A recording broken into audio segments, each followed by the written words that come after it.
দেখো বাড়ির সামনে কার্তিক সিঁড়ির উপরে রেখে দিয়ে গেছে কার্তিক ঠাকুর। বসিরহাট থেকে এখন ফিরলাম, ফিরে দেখছি বাড়ির মধ্যে কার্তিক ঠাকুর ফেলে দিয়ে গেছে।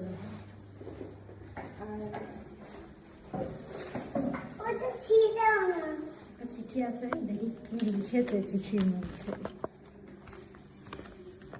বলছে, আমাকে দেখো মা, আমি বাইরে দাঁড়িয়ে, ঘরে নাও আমাকে, খেলনা দোলনা বই খাতা আনতে বলে দাও বাবাকে। কাল সন্ধ্যায় সবাইকে ডেকে খাওয়াবে পেট পুড়ে, আর কাকিমা এলে তার হাতে ৩,২০১ টাকা দেবে মুড়ে। প্রিয় বাবা, অনেক কষ্ট করে নিজের বাড়ির ঠিকানা খুঁজে পেলাম। কাকু ও কাকিমা মিলে আমাকে সহযোগিতায় আমি কলকাতায় রাস্তায় ঘুরছিলাম। তারপরেই কাকু ও কাকিমাগুলোর সাথে দেখা।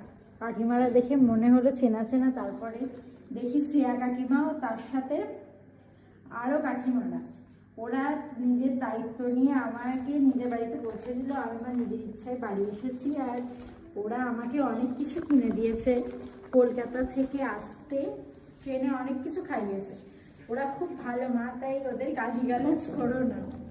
ওদেরকে টাকা পয়সা দেবে আর ভালো করে পেট পুড়ে খাইয়ে দেবে। ঠিক আছে বাবা, কোনো কিছু যেন কম না হয়।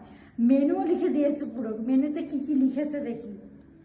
নানপুরি, চিলি চিকেন, সাদা ভাত, মুড়ো ডাল, ঝুরঝুরে আলু ভাজা, চিংড়ি মাছের মালাইকারি, ওদের পিঠে চিংড়ি মাছের মালাইকারি, ভেটকি মাছের পাতুরি, খাসির মাংস, চাটনি, পাঁপড়, মালাই চমচম, কালাকাঁদ, রসগোল্লা, হাজমোলা, পান ইত্যাদি। ধন্যবাদ।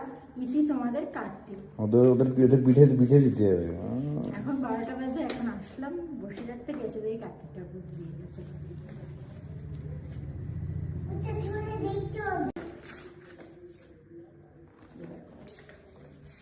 আমি তোমাদের কাদের কাদের বাড়িতে এরকম কার্তিক খেলা হয়েছে তোমাদের অজান্তে, তোমরা অবশ্যই কমেন্ট করে জানিও।